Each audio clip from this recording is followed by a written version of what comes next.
Hello and welcome to today's video. So today we're going to talk about revenue model versus business model. These are two concepts that can get a little confusing or you cannot know exactly what they mean, but they actually imply very different things. So it's good to get a good grasp of what both concepts are and start to think about how they affect your startup long term and how you can plan and build with both in mind. So first and foremost, let's get some definitions on the board, right? So when we're talking revenue model, plain and simple, how does a business generate revenue? Meaning what brings cash in the door?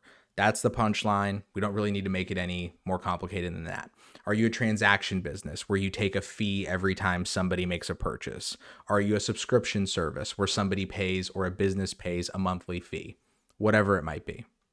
Next is your business model. Your business model is a little bit more complicated because it's more of at the end. It's, yeah, all this revenue's coming in, but what kind of value is being generated? Is it efficiencies? Is it data? Is it a certain customer segment that was untapped before that now you have a high conversion relationship with? What is going on at the end of the story after you collect all your revenues? And what does that imply for the business as it scales? Meaning, what are you looking to and what's growing and how's that building over time? Let's go to a well-known company that, to make it a little bit more real, you've got Amazon. Now, Amazon is what I would call an ecosystem of crown jewels. So to break down this concept, some startups are an ecosystem, meaning they have a bunch of different pieces, but if you removed one of those pieces, the house becomes unstable. It becomes a very, unstable business, and it may not function or it may not have half as much or any demand, depending on, how important one of those legs were. So everything is necessary for the core business success. On the other side, you've got crown jewels. This is, we have one product, we have one feature, we have one patent. And if you were to remove that one thing, that's the business, that's the value, that's the piece. Amazon has done both, where what they've done is they've taken little ecosystems full of revenue streams and they've built them synergistically so that each one, business line A and business line B and business line C, etc., all support each other and also support the main ecosystem of Amazon in this big, massive way, which makes them really hard to compete with, gives them great economies of scale. And even if you were to slice and dice this business in 100 different ways, you're going to still end up with business lines that are worth hundreds of millions of dollars that can operate basically independently if they really, really needed to. That is not necessarily the end goal for every startup. It really depends on where your startup's going and what your end goals with it are and what makes sense. But it gives you an example of how far business lines and revenue streams and end business value can be. Because Amazon not only makes a lot of money, but they have a lot of content, they have a lot of subscriptions, they have a lot of data, they have a lot of partnerships. They have all of these things which just speak to, trillions of dollars of value now.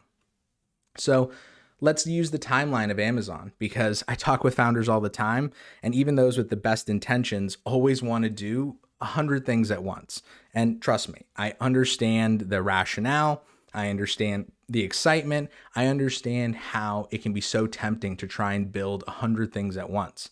But by building step by step and by following in the footsteps of Amazon, you'll find that you actually build a better business by directing your focus into step by step by step. So let's talk about it. 1994, Amazon was born. So from there, Amazon, of course, sells books and does their thing. Then 4 years later, they start to offer music. So it took 4 years for them to have a second revenue stream. Think about that. 4 years, 5 years, that's the life cycle of most startups today.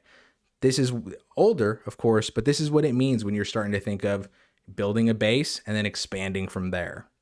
Then they start opening up third-party seller marketplace. This is where they actually start to get engagement from a broader market. And again, one more revenue stream, one more place to start adding top of house, Amazon level business model value. From here, they start going into clothing. From here, they start going into offering web services, which is a whole business, clearly in and of itself.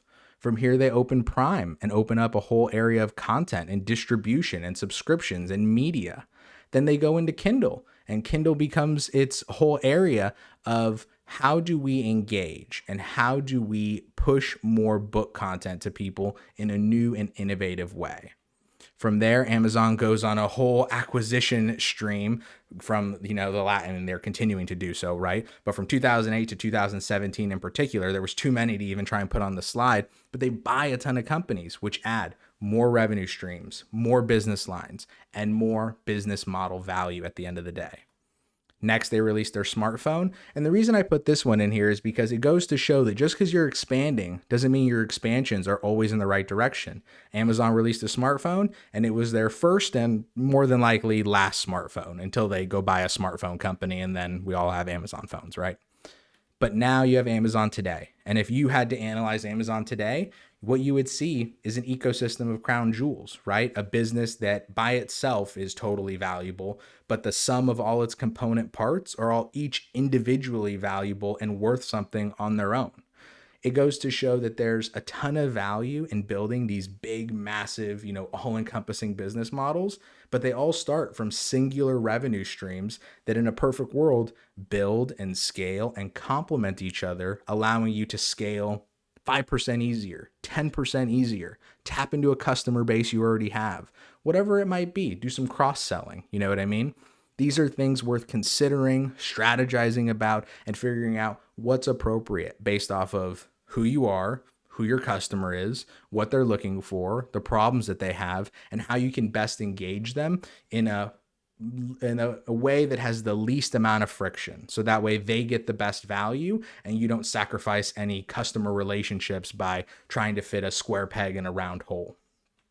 So hopefully this was helpful. Hopefully this gives you a little bit of a framework for starting to think through your different revenue streams and of course your different business models, because there can be many contained in one business. And holistically, this gives you a way to start, putting some pieces down on paper and starting to think through what's appropriate right now, what's appropriate 6 months from now, a year from now, 3 years from now. And then, of course, assuming your business continues to grow and scale and do its thing, what's appropriate 3, 5, 7, 10 years from now? And what does that imply for value? Because all of those stories, all of those plans end up leading to, hopefully, a higher valuation and, of course, a great return for both you, your investors, and a ton of value for your end customers. So thanks for watching. Hopefully you learned something helpful, and we'll see you in the next video.